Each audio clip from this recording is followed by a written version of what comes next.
ओम हनुमते नमः। जय शिव शक्ति, जय शिवराम। ईश्वर हमें बहुत मौके देता है, ईश्वर हमें बहुत साथ देता है और जो कुछ करता है स्वयं ईश्वर करते हैं। गीता के अध्याय नंबर 9 में भगवान ने स्वयं के बारे में हमें संपूर्ण जानकारी दी है। हे ईश्वर, आपकी कृपा अपरंपार है। एक बड़ी विचित्र सी घटना हुई और वो हर इंसान के जीवन में होती है और हम सोचते हैं कि ये क्या हुआ है। कभी सोचते हैं तब पता चलेगा ना कि वास्तव में जो कुछ करते हैं वो ईश्वर ही करते हैं। कि एक व्यक्ति था, उसने कुछ सामान खरीदा और उसके पास 100 रुपये बच गए। तब उसके मन में एक विचार आया, क्यों न 100 रुपये की कुछ मिठाई ले लूँ, घर ले चलूँ। कुछ देर बाद वो विचार बदल गया और वो वहाँ से चल पड़ा। फिर उनके मन में विचार आया, क्यों न अपने वाहन में तेल ही डलवा लूँ। फिर वो सोचा, चलो अभी पड़ा है, इसको क्यों बरतें। फिर जैसे आगे रास्ते में आया तब उसको फिर मन में आया कि कुछ चीज़ है या वस्तु है या खाने की सामग्री ले चलूँ।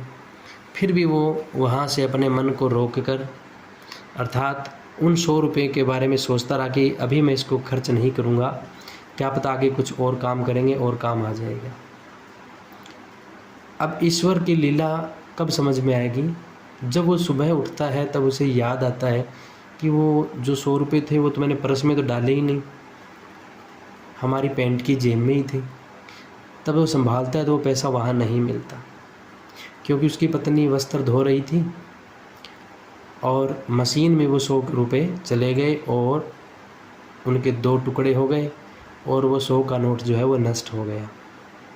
तब वो व्यक्ति देखता है कि शायद ईश्वर तो मुझे कुछ और देना चाहता था, पर मेरे मन में विचार आया और मैं इस रुपये को खर्च नहीं करना चाहता था, इसको भविष्य के लिए बचा के रखना चाहता था कि कभी ज़रूरत पड़ेगी तो इसका इस्तेमाल करेंगे, पर वो नष्ट हो गए।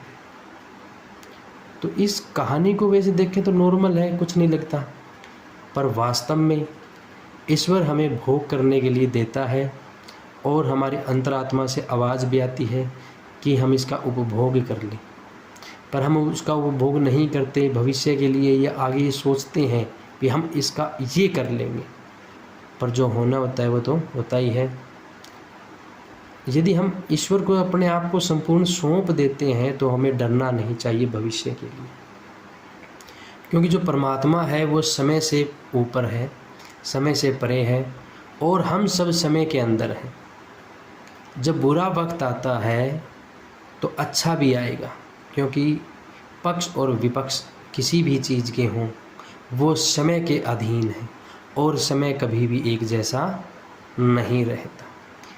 तो हमें ये चिंता नहीं करनी चाहिए कि कल क्या होगा, परसों क्या होगा, हम ये कर लेंगे वो कर लेंगे। अपने आप को ईश्वर को सौंप दो, प्रभु को सौंप दो। अगर प्रभु चाहेंगे तो वही होगा ना।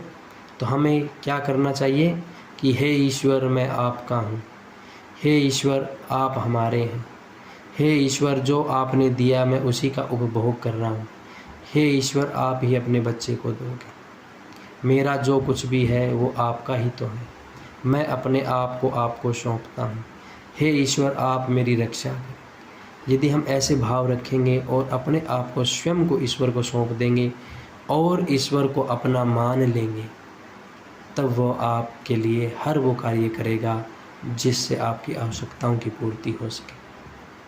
तो अतः कभी भी आपके मन में अगर कोई विचार आता है और आप उस सुख आनंद को जीना चाहते हैं और उसमें सक्षम है, तो उस आनंद के पल को जिएं, अपने गृहस्थ जीवन में अपने बच्चों के साथ जिएं, क्योंकि ईश्वर आपको वो देना चाहता है। तो अंत में मैं एक बार फिर यही कहूँगा, जो है वो समय के अधीन है और ईश्वर जो कुछ करेगा वो अच्छा ही करेगा यदि हम अपने आप को सौंपते हैं। तो सभी को मेरी तरफ से राम राम। जय शिव शक्ति, जय शिव राम, जय हनुमान। ओम श्री परमात्मने नमः।